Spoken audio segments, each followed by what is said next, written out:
Welcome to the IDEXX Continuing Education Series. Hi, my name's Dr. Daniel Swan, and I'm one of the professional services veterinarians with IDEXX. A little bit of background information about myself. I grew up in Canada, but I've lived in Australia for more than half my life now and have been in general practice with small animals and then emergency and critical care before coming into industry with IDEXX. Today, I wanted to talk to you about testing first because it's more than just an initiative from IDEXX. It's a concept to reach a higher standard of care for our patients as well as protecting future generations of humans and animals alike by improving our antimicrobial stewardship. Antimicrobial resistance is a real thing, and making new antibiotics is not an easy task. So we're going to talk about why testing first in your patients, as in doing microbiology in those patients before starting them on an antimicrobial agent, is so important. We'll also talk about how your clinic can practice more responsible antimicrobial stewardship. We'll also talk about how we can breach the subject to pet owners about antibiotic resistance and the value that IDEXX can bring to your clinic. Why is testing first so important? Well, culture and sensitivity testing of bacteria is nothing new to the veterinary industry, just as complex bacterial infections are nothing new to the patients that we're treating. Now, traditionally, culturing a sample was a tool to confirm that we were treating a bacterial infection in the first place. And then we would use that sensitivity testing, and still do, to choose the most appropriate antibiotic. And these infections may be from a complicated urinary tract infection that have previously been unresponsive to our empirical antibiotic use, or recurrent ear infections. The Test First initiative is most applicable to urinary tract and ear infections. This is not to say that every patient has to have a culture and sensitivity before we initiate antimicrobial therapy, but that's certainly the ideal, but sometimes it's just not achievable. However, it is necessary in those patients that have recurrent or complicated infections, especially before we just empirically reach for a top shelf antibiotic.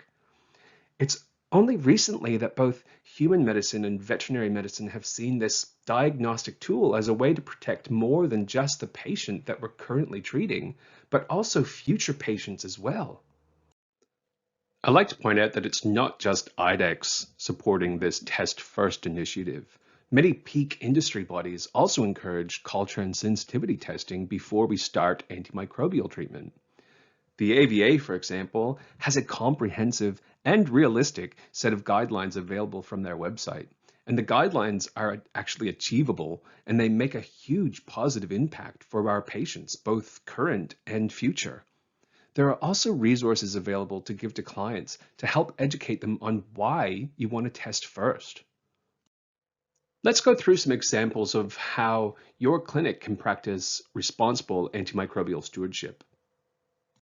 What's the best way of selecting the most appropriate antimicrobial agent?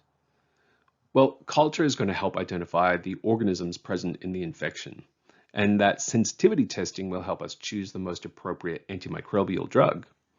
Ultimately, that drug choice should come down to what has the narrowest spectrum of activity that the bacteria is sensitive to, but also has the fewest side effects in our patients.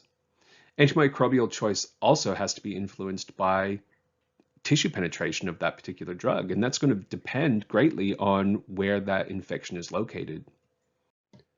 You can also get some great information from the IDEXX microbiogram. And to get that microbiogram report, you just need to sign your clinic up, which is free. In order to give you clinically significant data, there has to be at least 10 urine or ear culture and sensitivity submissions in a 6-month period. The microbiogram will give information on the most commonly isolated bacteria and that bacteria's sensitivity information. The data is based on national, state, and most importantly, your clinic's own culture and sensitivity results from the previous 6 months. Choosing an appropriate antimicrobial agent that the bacteria is sensitive to is a really great place to start. But if the prescribed dose is not appropriate, or if the drug is a twice daily dose and it's given only once daily, it's just not going to work for that particular patient. and it's going to contribute to antimicrobial resistance. And as vets, we're only in control of our prescribing instructions to the client. We also have to educate them on why they need to follow those instructions, because low client compliance can also contribute to antimicrobial resistance. We also have to consider that there may be little value in starting antibiotics in a self-limiting bacterial infection in immunocompetent patients.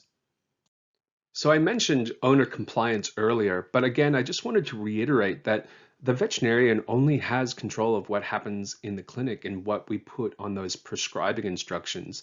So it's so important that we educate our clients about antimicrobial resistance and how they can play an important role in improving antimicrobial stewardship. I don't think that there'd be much argument to say that we want to hit hard and hit fast to eliminate these bacterial infections in our patients as soon as possible. And we can use the micro. I don't think that there'd be much argument to say that we want to hit hard and hit fast to eliminate these bacterial infections in our patients as soon as possible. And we can use the microbiogram and our culture and sensitivity information to select a drug that we know is going to penetrate that affected area at an appropriate dose and frequency, that is best practice. Now, duration of therapy is going to be affected by the location of the infection. An example of this is 5 days of antimicrobials for a urinary tract infection may be perfectly fine, but that duration is going to be completely inadequate for pneumonia or an endocarditis. And in some situations, pneumonia, for example, we can utilize other diagnostics like C-reactive protein to guide us in the duration of the therapy that we need to use with these antibiotics. We also need to consider for things like chronic otitis and recurrent bacterial cystitis, for example, that there might be an underlying disease. And as part of the evaluation of our patient, we need to be looking for that potential underlying disease process. Like I said before, I don't think anyone would say that doing microbiology on a patient suspected of having a bacterial infection is a bad idea. So what's stopping us from running microbiology on patients before we start them on antibiotics? Is it cost, sample collection, turnaround times? Are those reasons for not starting the conversation with the client? The client assumes that we're offering the best options to them for the best care of their pet. Educated clients are more likely to take up your recommendations, so explain why this is an important test and what the benefits will be both for their pet and potentially for them. Let's break down each one of these roadblocks in a bit more detail. We'll start with cost. In my experience, testing, especially recurrent infections, will save money in the long run by having fewer repeat visits to the vet and reduced overall cost of medications before we initiate that appropriate therapy. Sample collection is the most likely roadblock to performing a urine culture. Patients that have symptomatic urinary tract infections empty their bladders frequently, and obtaining that sample safely can sometimes be a challenge. If you're seriously concerned about a urine sample being collected via cystocentesis, like if you suspect a clotting disorder, a clean, voided sample can suffice, but we go into that with the knowledge that there's a probability of a lower urinary tract bacterial contamination. Other body fluid collection, like joint fluid, leave no option but to have a minimally invasive procedure, sometimes requiring sedation or a general anesthetic. But the consequences of choosing an inappropriate antimicrobial in those cases is much more severe. Let's talk about turnaround times. Why test now if you won't have any results for days? Well, for urine culture, you'll receive a report of growth or no growth at the 24-hour mark after that sample gets to the lab, and that's regardless of geographical location in Australia. And you can also utilize that IDEXX microbiogram to help with an initial antibiotic choice while you wait for the results of your culture and sensitivity. IDEXX is going to be able to provide you with rapid and accurate microbiology testing. IDEXX will enable your clinic to practice responsible antimicrobial stewardship with access to advanced and accurate culture and sensitivity testing utilizing veterinary-specific sensitivity profiles and proprietary services. You'll have Australia-wide access. Same-day setup on most cultures is going to support timely result reporting. and negative urine cultures are reported within 24 hours of that sample reaching our labs. By combining technology and a proprietary global bank of IDEXX data, we're able to identify approximately 8,000 species of aerobic and anaerobic bacteria.